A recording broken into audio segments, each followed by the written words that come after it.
तो फिर से स्वागत है आप सभी का हमारे चैनल जेपी वर्ल्ड क्लासेस में। तो इससे पहले हमने वर्क डन वाला लेक्चर पूरी तरह से कंप्लीट कर लिया था। ठीक, अगर आपने वो टॉपिक नहीं कवर किया है तो आप उसे 3 डॉट्स में जाके देख सकते हैं या फिर डिस्क्रिप्शन में भी आपको उसका लिंक मिल जाएगा। चलिए भैया, आज का अपना टॉपिक स्टार्ट करते हैं, जो कि है इलेक्ट्रिक ELECTRIC इलेक्ट्रिक लाइंस। तो जनरली इलेक्ट्रिक लाइंस क्या होती हैं, इसको समझते हुए अपने इस टॉपिक को आगे बढ़ाते हैं। इलेक्ट्रिक लाइंस यानी होती है एक टाइप की इमेजिनरी लाइंस, हो सकती हैं ये स्ट्रेट भी हो या कर्व भी हो, इंपॉर्टेंट नहीं है, बट ये किस में प्रेजेंट होंगी, एक इलेक्ट्रिक फील्ड में प्रेजेंट होंगी। चलो, इलेक्ट्रिक लाइंस ऑफ फोर्स एक टाइप की इमेजिनरी लाइंस है। ठीक, ये हो सकती है स्ट्रेट हो या फिर कर्व हो। ठीक, ये इंपॉर्टेंट नहीं है, बट ये किस में प्रेजेंट होंगी, इलेक्ट्रिक फील्ड में प्रेजेंट होंगी। ठीक, इलेक्ट्रिक फील्ड में ये लाइन प्रेजेंट होंगी। चलो, अब ये और ज्यादा क्लियर करने के लिए एक काम करते हैं, एक एग्जांपल ले लेते हैं। हमारे पास इधर साइड पॉजिटिव चार्ज है, इधर साइड क्या है, negative. Electric lines of force आपको हमेशा पता ही है कहां से पॉजिटिव से स्टार्ट होती है और नेगेटिव पे जाके खत्म होती है। तो इस तरह से ये different electric lines of force इसके लिए आ जाएंगी। ठीक, ये आ जाएगी। तो आपको क्या दिख रहा है कि these are the imaginary lines. Generally आपको इलेक्ट्रिक फील्ड अगर मैं कहीं बता रहा हूं, हाँ भैया यहाँ इलेक्ट्रिक फील्ड एग्जिस्ट कर रहा है, आपको आंखों से दिखाई देगा? बिल्कुल नहीं। अब वो सिर्फ एक इमेजिनरी लाइन से रहती है, हम सिर्फ उसे इमेजिन कर सकते हैं। जनरली उसका एग्जिस्टेंस होता है बट हम उसे देख नहीं सकते। ठीक, तो हम क्या बोल सकते हैं, इसे इमेजिनरी लाइन की तरह से सबसे बेस्ट बोल सकते हैं। तो these are the imaginary lines. यहाँ आपको दिख रहा है क्या? कई लोग बोलते हैं जो इलेक्ट्रिक फील्ड लाइंस होती हैं सिर्फ स्ट्रेट ही ट्रेवल करती है। नहीं, जरूरी नहीं है स्ट्रेट ट्रेवल करे, वो कर्व पाथ में भी हो सकती हैं। ठीक, तो ये टॉपिक आप लिख ले दो। चलो भैया, फिर आगे पढ़ते हैं। अगला टॉपिक हो जाएगा आपका प्रॉपर्टीज। रब कर रहा हूं तो इलेक्ट्रिक लाइन, इस डायग्राम को नहीं रब करता हूं क्योंकि इसका आगे जरूरत पड़ेगा मेरे को। नेक्स्ट टॉपिक आ जाता है आपका कि प्रॉपर्टीज कौन कौन सी हो जाएंगी। पहला प्रॉपर्टीज इसी में देख लेते हैं कि जो इलेक्ट्रिक लाइंस ऑफ फोर्स होंगी वो हमेशा पॉजिटिव से नेगेटिव की ओर जाएंगी। स्टार्ट कहां से होंगी? पॉजिटिव से नेगेटिव। सेकंड क्या आ जाएगा? जनरली जहां पास क्राउडेड रीजन आपको दिखेगा इलेक्ट्रिक लाइंस ऑफ फोर्स का बहुत पास यहां देखने को मिल रहा है कि जो lines electric lines of force है बहुत ज्यादा पास है। ठीक, तो इससे ये पता चलता है कि यहाँ इलेक्ट्रिक फील्ड इंटेंसिटी जो होगी इस रीजन पे वो क्या होगी, ज्यादा होगी, मतलब हाई अमाउंट में यहाँ इलेक्ट्रिक फील्ड होगी, ये इस पॉइंट पे और इधर साइड भी। ठीक, ये आता है सेकेंड। ठीक, तो ये टॉपिक दोनों पॉइंट्स क्लियर हैं। और तीसरा पॉइंट आ जाता है कि दो इलेक्ट्रिक लाइन ऑफ फोर्स कभी एक दूसरे को इंटरसेक्ट नहीं करेंगे। मतलब ये लाइन और ये लाइन या फिर ये लाइन और ये लाइन, ये दोनों लाइन कभी भी एक दूसरे को इंटरसेक्ट नहीं करेंगी। यही खासियत होती है इलेक्ट्रिक लाइन ऑफ फोर्स की। ठीक, अगर ये दोनों को मान लो इंटरसेक्ट कर रही हैं तो वहां क्या आएगा, मान लेते हैं यहाँ पास से ये इंटरसेक्ट कर रही है तो ये आगे जाएगा और यहाँ पास से ये इसको इस तरह से इंटरसेक्ट करेगा, तो मतलब यहाँ दो टेंजेंट्स आ जाएंगे, एक इधर का एक इधर का। मतलब यहाँ दो इलेक्ट्रिक फील्ड लाइंस के दो इलेक्ट्रिक फील्ड एग्जिस्ट करेगी। बट एक इलेक्ट्रिक फील्ड में कभी भी दो इलेक्ट्रिक फील्ड एग्जिस्ट कर सकती है? बिल्कुल नहीं। तो ये प्रॉपर्टी भी गलत हो जाएगी। मतलब एक इलेक्ट्रिक लाइन ऑफ फोर्स कभी भी इंटरसेक्ट नहीं करते हैं किसी भी केस पे। तो ये सारे के सारे प्रॉपर्टीज आप नोट्स कर लो या फिर आपको डिस्क्रिप्शन बॉक्स पे मिल ही जाएगा। चलो भैया, आगे बढ़ते हैं। आपको मान लेते हैं एक ट्रिकी क्वेश्चन जो आपको एग्जाम में पूछता है। ठीक, मैं उसी क्वेश्चन को लिख देता हूं। दैट अगर आपका दिया गया है कि equation Q is greater than 0, तो इस कंडीशन में आप क्या करोगे? आपको बोला है electric lines of force create करो, तो Q इज ग्रेटर देन 0 पे आप क्या करोगे? एक पॉजिटिव चार्ज लोगे और इससे electric field lines of force क्या कर दोगे? बाहर साइड निकाल लोगे। ठीक, ये आ जाएगा आपका पहला केस। दूसरा case same to same, Q is अगर लेस देन 0 दिया गया है तो सिंपल आप यहाँ क्या लोगे? एक नेगेटिव चार्ज लोगे, नेगेटिव चार्ज, और उसमें क्या करोगे? इलेक्ट्रिक लाइंस ऑफ फोर्स उसके टूवर्ड्स आएंगी। ठीक, इसकी तरफ आएंगी। ठीक, ये आ जाएगा आपका टोटल इक्वेशन। ये तीनों को लिख लो, फिर आगे बढ़ते हैं। हाँ, स्टार्ट हुई है वीडियो। चलो, ये हो गया। अब यही अपन को तीन यही चीज इस टॉपिक में पढ़ना था। अब सॉल्व करते कुछ प्रीवियस ईयर्स के क्वेश्चन जल्दी जल्दी और देखते हैं कितने आप और मैं सॉल्व कर सकते हैं। ठीक, पहला क्वेश्चन मेरे नोट्स में 3 करोड़ के हैं। पहला क्वेश्चन है आपका, एक मेटेलिक स्फीयर दिया गया है, आपकी स्क्रीन पे दिख ही रहा होगा, is place in a uniform electric field as shown in the figure. ठीक, तो मैं बना देता हूं, नहीं दिख रहा होगा, चलो भैया। Which of the path would electric field line follow and why, इन सब में से कौन सा इलेक्ट्रिक फील्ड लाइन मतलब पाथ को फॉलो करेगी और क्यों फॉलो करेगी।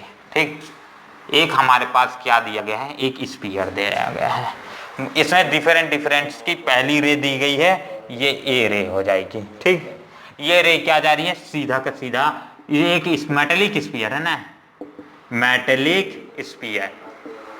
ठीक, इसमें से सीधा का सीधा निकल गई। दूसरी रे आई और ये अंदर गई और यहाँ पास थोड़ा सा कर्व हुई और ये बाहर निकल गई। ठीक, ये बी हो जाएगी। सी रे क्या आपका दिया गया है, सी रे भी पूरा का पूरा स्ट्रेट ट्रेवल कर गई। और डी रे जो आपका दिया गया है कि ये आई और जैसे ही इसने एक्सपीरियंस किया तो ये ऊपर साइड गई और यहाँ साइड से ऐसे करके वापस निकल गई। ठीक, ये डी रे हो जाएगी, सी और ये डी। चलो, तो इन सब में से आप मेरे को बताओ कि कौन सा रे फॉलो होगा और क्यों, इन सारे इक्वेशंस में से जनरली।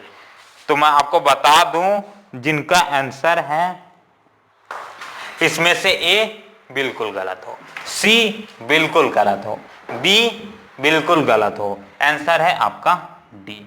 ऐसा क्यों? क्योंकि जनरली जो मेटेलिक स्फीयर होता है उसमें एक किसी भी मेटल के अंदर इलेक्ट्रिक फील्ड एग्जिस्ट कर ही नहीं सकती, करती ही नहीं है।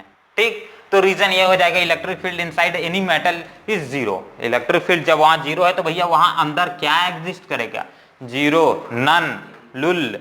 ठीक, तो ये हो जाएगा आपका, ये आंसर आपका डी हो जाएगा। चलो भैया, इसको आंसर है आपका डी, क्योंकि इस मेटेलिक स्फीयर के अंदर इलेक्ट्रिक फील्ड इंटेंसिटी क्या हो जाएगी, जीरो।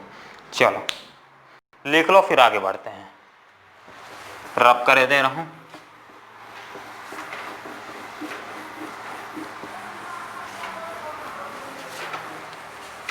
ये हो गया क्लियर। नेक्स्ट क्वेश्चन पढ़ो। Next question, an electric dipole of length 4 centimetre when placed with its axis making an angle of 60 degree with a uniform electric field experience a torque of 4 into 10 4 root under root 3 newtons meter. Calculate the potential energy of dipole if the charge is plus minus 8 nanocoulomb. तो generally मैं बता दूं potential energy work done को ही कहते हैं। ठीक, यहां मान के चलो पोटेंशियल एनर्जी क्या है, वर्क डन है। ठीक, potential energy is equal to, मैं मान के चलूंगा potential energy is equal to work done. ठीक, पहला क्वेश्चन में आपको पूछ क्या रहा है, एक बार इसे और समझ लेते हैं। एक हमारे पास क्या दिया गया, इलेक्ट्रिक डाइपोल दिया गया है। ठीक, ठीक है, एक इलेक्ट्रिक डाइपोल दिया गया है, इस तरह से हमारे पास एक इलेक्ट्रिक डाइपोल दिया गया है। ठीक, ये माइनस क्यू, इधर साइड क्या आ जाएगा, प्लस क्यू। इसका कितना होता है, 4 सेंटीमीटर इसकी हाइट दी गई है। प्लेस्ड इन, और इसका एंगल कितना क्रिएट कर रहा है, 60 डिग्री। एक इलेक्ट्रिक डाइपोल दिया गया है यूनिफॉर्म इलेक्ट्रिक फील्ड में। ठीक, और उसका लेंथ कितना है, 4 सेंटीमीटर, और एंगल कितना बना रहा है, 60 डिग्री बना रहा है with respect to uniform electric field. तो यहाँ जो हमारा टॉर्क प्रोड्यूस हो रहा है, टॉर्क, वो 4 into 10 to the power 4 under root 3 newton metre produce हो रहा है, मीटर इन न्यूटन मीटर। ठीक, तो हमें कैलकुलेट करना है पोटेंशियल एनर्जी, यहाँ कैलकुलेट करना है कि यहाँ पीई क्या आएगी। ठीक, पोटेंशियल एनर्जी में बोल रहा हूँ वर्क डन के इक्वल होती है। ठीक, तो आपको ये निकालना है। ठीक, तो भैया यहाँ जो पोटेंशियल एनर्जी आ जाएगी इक्वल्स टू, अगर मैं पोटेंशियल एनर्जी की बात करता हूँ या फिर इसे वर्क डन जो बोल सकते हैं, work done is equal to क्या आता था, टाउ इंटू जो हमारा tau into generally d theta होता है। ठीक, ये होता है वर्क डन का formula, tau into d theta. और वर्क डन का एक और फॉर्मूला निकाले थे जो PE cos theta 1 minus cos theta 2। ठीक, ये फॉर्मूला एक अपन निकाले थे। जनरली एक और यहाँ मैं आपको एडिशनल फॉर्मूला बता देता हूँ, PE minus PE of cos theta. इस फॉर्मूला को भी आप यूज कर सकते हैं जब आप इससे रिलेटेड क्वेश्चन सॉल्व करेंगे। ठीक, ये हो गया भाई, थोड़ा इनको भर दो ना भैया जी, टाउ नहीं टाउ। अरे टॉर्क है टॉर्क। ठीक, ये हो गया यहाँ तक की इक्वेशन। अब आगे सॉल्व करते हैं। बट यहाँ पास हमारे पास तो जो P है, P यानी पोटेंशियल एनर्जी मत समझ लेना भैया, नहीं तो गड़बड़ हो जाएगा। P यहाँ क्या है हमारा इलेक्ट्रिक डाइपोल मूवमेंट, और E यहाँ है इलेक्ट्रिक फील्ड है। तो हम टॉर्क से क्या लिख सकते हैं, torque is equal to Pe sin theta आता था, Pe sin थीटा। तो यहाँ से हम क्या निकाल सकते हैं, E निकाल सकते हैं। तो जनरली ये क्या हो जाएगा, torque bye P sin theta, ये वैल्यू आ जाएगी। चलो, तो यहाँ टॉर्क की वैल्यू अपने को दी गई है 4√3, और यहाँ जो इलेक्ट्रिक डाइपोल मूवमेंट होता है वो P इज टू 2QL होता है, और यहाँ 2 को कंसीडर करके नहीं चलते हैं हम, इसीलिए ये कोई काम का नहीं है। तो इसीलिए हम Q हमारा कितना दिया गया है, Q is two plus minus 8 नाइनो कूलम दिया गया है। ठीक, तो n की वैल्यू कितनी होती है, अगर इसको मैं सिंपल सॉल्व करता हूं तो 8 into 10 to the power minus 9 coulombs हो जाएगा। तो इसकी वैल्यू की जगह क्या लिखूंगा, 8 into 10 to the power minus 9। ठीक, और ये Q और इंटू L 4 सेंटीमीटर दिया गया, उसको मीटर में लेके चलना है। तो क्या हो जाएगा, मीटर में 4 into 10 to the power minus 2। चलो, साइन थीटा, साइन थीटा अपने को थीटा कितना दिया गया है, एंगल 60 डिग्री दिया गया है। तो मैं क्या चलूंगा, साइन ऑफ 60। साइन ऑफ 60 कितना होता है, √3/2। याद कर लो भैया, बार बार मैं नहीं बताऊंगा, पिछले लेक्चर में बताया भी था कैसे निकालना है। तो साइन 60 की जगह फाइनली मैं क्या लिख सकता हूँ, साइन 60 की जगह √3/2। ठीक, ये आ गया आपका इक्वेशन। अब यहाँ से √3 कैंसल अप हो जाएंगे। ठीक, 4 कैंसल हो जाएगा, ये 4 कैंसल हो जाएगा, और ये 2 जो है वो ऊपर चल देगा, तो ये 2 यहाँ लिख सकता हूँ। ठीक, तो ये इस तरह से आ जाएगा 2 और ये 4 आ जाएगा। ठीक, आपका आया क्या, E की वैल्यू आई यहाँ पास, ऊपर में सब समाप्त, नीचे में अपने पास बचा है 10 to the power minus 9, 10 to the power minus 2, 9 2 11। तो ये क्या आ जाएगा, 10 टू द पावर 11 बचेगा, बाय जो अपने पास ये 4 है ये नीचे आ जाएगा। ठीक, ये अपने पास इक्वेशन फाइनली इलेक्ट्रिक फील्ड की बची है। इलेक्ट्रिक फील्ड की वैल्यू अपने पास ये आ जाएगी। ठीक, अब ये E की वैल्यू हम यहाँ पुट कर देंगे, और जनरली P की वैल्यू फिर से निकाल के यहाँ से पुट कर देंगे, और cos थीटा मतलब वर्क डन अपना आ जाएगा। ठीक, तो मैं क्या कर देता हूँ, यहाँ पास सॉल्व कर देते हैं इक्वेशन को, एक बार रब कर देता हूँ, फिर से सॉल्व कर देते हैं यहाँ पास से ये सारी वैल्यूज को। तो यहाँ पास तक लिख लो भैया, पहले हो गया, एक बार चेक कर लेता हूँ। ये √3 4 कैंसल, 2 4 ये, और 10 टू द पावर माइनस 9, और इसकी वैल्यू ठीक है भैया, ये सही है। ये दोनों इक्वेशन सही हो गए। चलो, अब अपन को करना क्या है, जो हमारा क्या होता है, अगर मैं work done is equal to बोलूंगा तो Pe cos theta 1 minus cos theta 2 होता है। ठीक, और जनरली मैं यहाँ कौन सा फॉर्मूला यूज कर रहा हूँ, एक जो नया फॉर्मूला बताया हूँ, minus Pe of cos theta.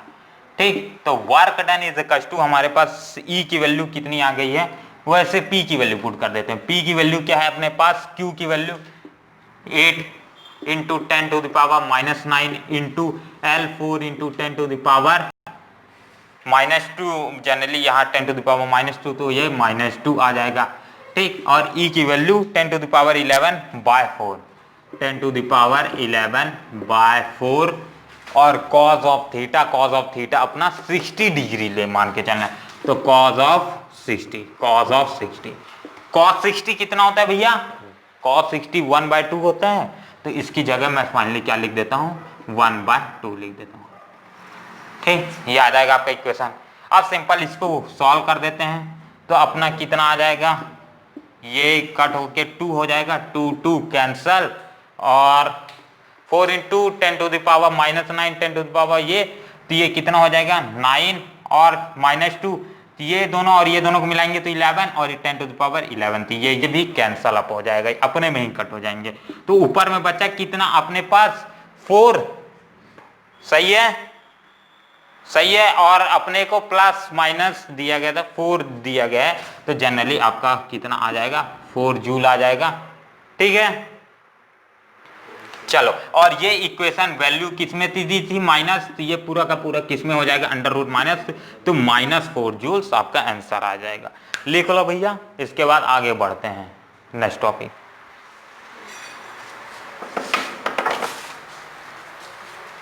ठीक है, यहां तक क्लियर है? क्लियर तो होगा ही, यहाँ कंप्लीट, और फिर आगे बढ़ते हैं अपने नेक्स्ट टॉपिक की ओर। जनरली ये मार्कर जब मैं इस्तेमाल करता हूँ तो मिटता नहीं है ये प्रॉब्लम ढंग से, थोड़ा टाइम लगेगा, इसको आपको वीडियो फास्ट में ही मिल जाएगा। चलो 10 सेकेंड आगे कर लो यहाँ से। चलो अब स्टार्ट करते हैं। नेक्स्ट क्वेश्चन आपका क्या आएगा? मार्कर उठा लिया। नेक्स्ट भैया अपना फिर से आ गया, तो आपको पिछला वाला क्वेश्चन समझ आया? चलो अच्छी बात है। Next question, a small metallic sphere carrying a charge plus Q is located at the centre of spherical cavity in a large अनचार्ज metallic spherical shell. ठीक, पहले मैं आपको डायग्राम बना देता हूं तो ज्यादा क्लियर हो जाएगा आपका सॉल्व करना। मेरे पास क्या दिया गया है भैया, इनका ही नहीं है लगता है, इसमें चेंज करता हूं। हाँ ये सही है, ये आ गया अपने पास एक मेटेलिक सेल दिया गया है जिसका बाहर में क्या है, ये पूरा का पूरा मेटल का बना है, मेटल। ठीक, उसके अंदर में एक ठोक क्या रखा है हमारे पास, एक छोटा सा मेटेलिक सेल जिसका चार्ज प्लस क्यू है। ठीक, और इसके बीच में क्या है, एयर है। हमें P1 पॉइंट पे क्या निकालना है, इलेक्ट्रिक फील्ड की वैल्यू निकालनी है। ठीक, तो एक हमारे पास क्या दिया गया, स्मॉल मेटेलिक स्फीयर जो प्रेजेंट है एक बड़े इस पे मेटेलिक स्फीयर के जनरली अंदर सेंटर पे। ठीक, और ये जनरली ये क्या है, अनचार्ज है, ये भी बताएं अनचार्ज्ड है, मतलब इसका कोई चार्ज नहीं है।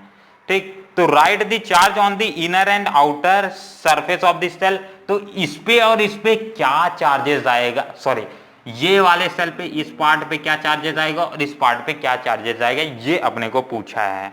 ठीक, एंड इलेक्ट्रिक फील्ड इंटेंसिटी, हमें इलेक्ट्रिक फील्ड की बताना है इस P1 पॉइंट पे क्या आएगी इसके रिस्पेक्ट में, और ये डिस्टेंस आपको R1 दिया गया है। चलो सिंपल सा क्वेश्चन है, 2 मिनट में सॉल्व कर देते हैं। क्वेश्चन समझ आया? ठीक है, अब जो हमारा ये वाला चार्ज मैं बात करता हूं तो ये क्या है, पॉजिटिव है, तो जनरली इसके चारों तरफ क्या उनसे चार्ज इंड्यूस होंगे, एक अनचार्ज बॉडी पे नेगेटिव। ये सारा का सारा जो इनर साइड आ जाएगा, मतलब मैं अगर लिख देता हूं इनर सेल में क्या प्रोड्यूस होगा, इनसाइड में हमारा नेगेटिव चार्ज प्रोड्यूस होगा। ठीक, आउटसाइड में क्या प्रोड्यूस होगा, नेगेटिव के जस्ट अपोजिट में पॉजिटिव प्रोड्यूस हो जाएंगे। ठीक, तो ये बाहर साइड में क्या हो जाएगा, आउटर साइड, आउट साइड में क्या प्रोड्यूस हो जाएंगे, पॉजिटिव चार्ज। ठीक, ये समझ आएगा इनके इनर और आउटर सेल में क्या प्रोड्यूस होगा, चार्जेस। ठीक है, नेक्स्ट आपको बोला है कि ये P1 पॉइंट पे क्या होगी इलेक्ट्रिक फील्ड इंटेंसिटी, तो वो निकालो। तो P1 पॉइंट पे क्या हो जाएगी, generally electric field intensity P1 point पे इलेक्ट्रिक फील्ड इंटेंसिटी अपनी हो जाएगी E1 is equal to K, generally K की जगह मैं 1/4πε0 लिख देता हूं, 1/4πε0 इंटू किसके चार्ज के रिस्पेक्ट में लेके चल रहे हैं, Q, तो Q बाय R1 का स्क्वायर, तो ये आपका आ जाएगा electric field intensity P1 point पे। चलो भैया इसको लिख लो, आगे बढ़ते हैं नेक्स्ट क्वेश्चन में फिर। ठीक है, क्लियर है? चलो भैया स्प्राइट जीप कट गया। Next question,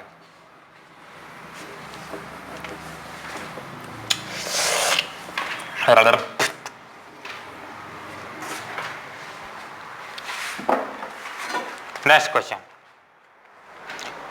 a point charge plus q is kept in the vicinity of a uncharged conducting plate. Sketch the electric field line between the charge and charge plate. Charge plate पे क्या एक हमारे पास दिया गया है, एक plus Q charge रखा गया है विसिनिटी ऑफ अनचार्ज कंडक्टिंग प्लेट, मतलब कुछ इस तरह से ये क्वेश्चन है। क्वेश्चन अपने को बोल रहा है कि इधर साइड क्या है, एक प्लस क्यू चार्ज रखा गया है, एक प्लस क्यू चार्ज अपने पास रखा गया है, ठीक इस तरह से, और इसके बोल रहा है इधर साइड एक अनचार्ज प्लेट रखा है। ये क्या है, एक अनचार्ज प्लेट है। अब वेसिनिटी पे मतलब से कुछ दूर पे रखा है, तो इलेक्ट्रिक लाइन ऑफ फोर्स क्या प्रोड्यूस होंगी वो अपने को बताना है। तो इधर साइड क्या हो जाएंगी, सारी की सारी नेगेटिव चार्जेस वाले प्रोड्यूस हो जाएंगे। समझ आया भैया, पॉजिटिव के कारण क्या होती है, नेगेटिव ही अट्रैक्ट होंगी, और ये क्या हो जाएंगी, इसके इस तरह से electric line of force present रहेंगी, ठीक। और ये इलेक्ट्रिक लाइन किधर साइड ट्रेवल करेंगे, पॉजिटिव से नेगेटिव, और इधर साइड क्या आ जाएगा, पॉजिटिव चार्ज, ठीक। तो ये आपका सॉल्यूशन हो गया इसका क्वेश्चन का। कुछ लिखने लायक नहीं है, जो लिखना हो लिख लो भैया। चलो रब कर रहा हूं इसको। नेक्स्ट क्वेश्चन पढ़ते हैं और समझते हैं नेक्स्ट क्वेश्चन में है क्या। नेक्स्ट क्वेश्चन,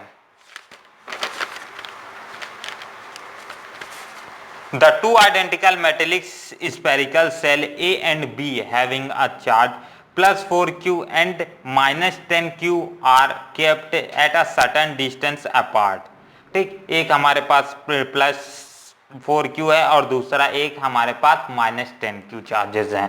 इसको समझते चलते हैं तो ज़्यादा आसान हो जाएगा। दो अपने पास चार्जेस है भैया, एक है हमारे पास प्लस 4q और एक है माइनस 10q चार्जेस हैं, ठीक। और ये चार्ज कौन सा है, ए चार्ज है, और ये चार्ज कौन सा है, बी चार्ज है। और केप्ट एट सर्टेन डिस्टेंस, कुछ दूरी पे रखे हुए हैं, मान लेते हैं ये आर दूरी पे रखे हुए हैं, ठीक। थर्ड आइडेंटिकल चार्ज, एक सी चार्ज है हमारे पास, ठीक। Identical charge is first place in contact with spherical A, मतलब पहले एक बार क्या करते हैं, फर्स्ट केस में ए सी को ए के साथ टच करते हैं, और ये क्या है, अनचार्ज है, अनचार्ज था, CHARG अनचार्ज था, ठीक। तो इसका क्या हो जाएगा, जीरो चार्ज, इसका क्या है 4 चार्ज। तो अब C का कितना चार्ज हो जाएगा, C का अब न्यू चार्ज आ जाएगा प्लस Q, और इसका कितना बचेगा, अब सेकंड केस पे प्लस 4 चार्ज था तो अब प्लस Q हो जाएगा, 2Q ही बचेगा, ठीक है। देन जो हमारा BC चार्ज था उसको हमने C के मतलब B के साथ टच करा, मतलब ये सेकंड केस पे ये सेकंड केस आ जाएगा, C को B के साथ। तो अभी इसका क्या केस बना था, ये केस इसका बना था प्लस Q, अब इसके बाद प्लस Q और यहाँ क्या है माइनस Q, माइनस 10Q। तो नेट चार्ज क्या हो जाएगा 10Q और ये प्लस 2Q, तो ये कितना बचेगा 8Q, और दो बार डिवाइड हो जाएगा, दो चार्जेस हैं तो दो के बीच में डिवाइड हो जाएगा तो 4Q माइनस 4Q। तो इसके पास अब न्यू चार्ज जो आया ये वाला चार्ज कट अप हो जाएगा, और इसके पास न्यू चार्ज जो है 4Q बचा, और इसके पास 2Q ये भी कट अप हो जाएगा, और इसके पास न्यू चार्ज क्या बचेगा 4Q, ठीक। अब आपको नेक्स्ट बोल रहे हैं कि जो हमारा B और A है, अब इन दोनों को एक दूसरे के साथ कांटेक्ट में ला रहा है, मतलब ये चार्ज तो गया, ये चार्ज और ये चार्ज जो बचा है, तो यहाँ क्या इसके पास क्या बचा है प्लस 2Q बचा है, और इसके पास क्या बचा है माइनस 4Q बचा है, ठीक। तो जनरली जो न्यू चार्जेस आएगा इन्हीं दोनों के कांटेक्ट में, तो मतलब क्या हो जाएगा, यहाँ लिखे दे रहा हूँ प्लस 4Q और यहाँ क्या है प्लस 2Q डिवाइडेड बाय 2, तो जनरली इसके पास क्या आ जाएगा प्लस 4Q नहीं माइनस 4Q है, माइनस 4Q, तो ये क्या बचेगा 2Q बाय 2, तो ये क्या आ जाएगा माइनस 2Q, तो माइनस Q आ जाएगा। तो फाइनली दोनों के पास अब चार्ज कितना कितना बचेगा माइनस Q। आखिरी में यही पूछा है कि दोनों के बाद अब फिर से जोड़ने के बाद सेपरेट कर देंगे तो क्या चार्जेस बचेगा, ठीक है भैया। यहाँ तक का क्लियर है टॉपिक, चलो यहाँ तक लिख लो फिर आगे देखते हैं, ठीक है। चलो भैया, तो ये टॉपिक यहीं तक कंप्लीट करते हैं, और आपको इसका लिंक में डिस्क्रिप्शन में जनरली आपको क्या मिल जाएगा, PDF मिल जाएगा। PDF खोलने के लिए आपको पासवर्ड डालना पड़ेगा JP World, ठीक है, और तो वीडियो यहीं खत्म करते हैं। हो सकता है वीडियो थोड़ा लंबा हो गया हो, अगले वीडियो में और क्वेश्चन चाहिए होगा तो एक और पार्ट इसका बनने वाला है, तो जल्द ही उसमें वीडियोस रिलीज होंगे। ठीक, तो थैंक्स फॉर वॉचिंग और मिलते हैं अपने आगे वाले सभी वीडियो पे।